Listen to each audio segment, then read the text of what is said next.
man in Greenwood Village called Steve On Your Side, venting about an insurance policy that he says isn't living up to its name.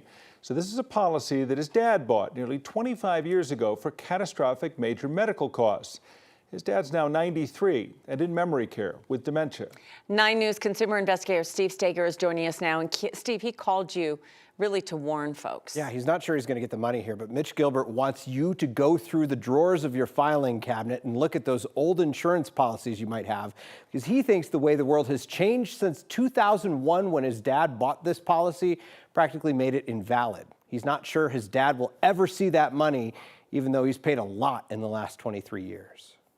He served in the Coast Guard, a radio man. He used to tell me a lot of stories. The hardest part of the last few years for Mitch Gilbert, give me a hug, come on, bring it in, is when his dad's stories stopped and dementia set in. He can't, feed himself, he can't bathe himself, he can't go to the bathroom, he can't dress himself. Mitch has now taken over his dad's care, and he manages his dad's finances. He needs help. He doesn't have a lot of money. He really has no money left. Which brought us here. Why'd you call me?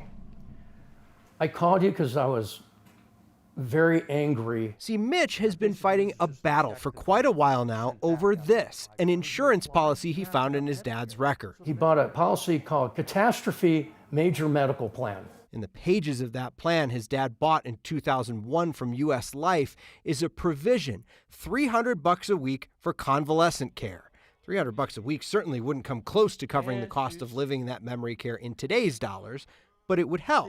So Mitch filed a claim. They denied the claim. He figured the insurance company was just playing hardball, so he decided to as well. Hired an attorney, paid them $5 grand. And in the end, all Mitch had was a denial, this time with an explanation. That you have to have a 24-hour nurse on staff. The memory care has a nurse on staff 24 hours a day, but they work between several homes in the area.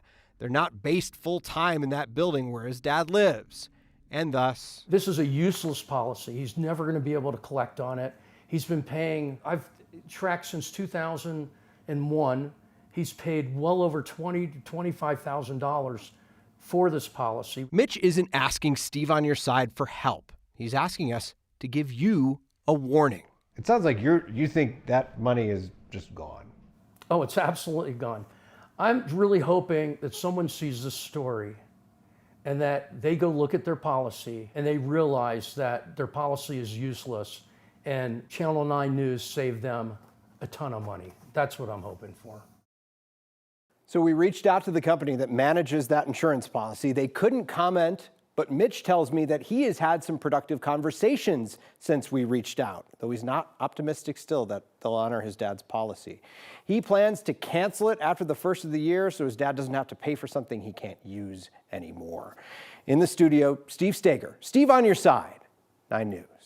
Mentioned the company being U.S. Life. I doubt they're the Lone Ranger here. You think this is the kind of language that you and Mitch think this language is probably in other policies? Well, and the thing here, it's U.S. Life, but it's been passed through so many companies over the years. There are likely a lot of other people who have a policy like this and who think that maybe it'll pertain to them. You also have to think about how much things have changed since 2001. There likely were a lot of facilities that had full-time staff nurses inside those facilities. Now, memory cares don't really always have a nurse there 24/7, though they're on call, but they wouldn't apply to this policy. And Mitch's dad wanted this so Mitch wouldn't have to foot the bill for this. Yeah. That hurts. And he said his dad would be angry, and he actually said it's tough to think of my dad that way right now because he's changed so much.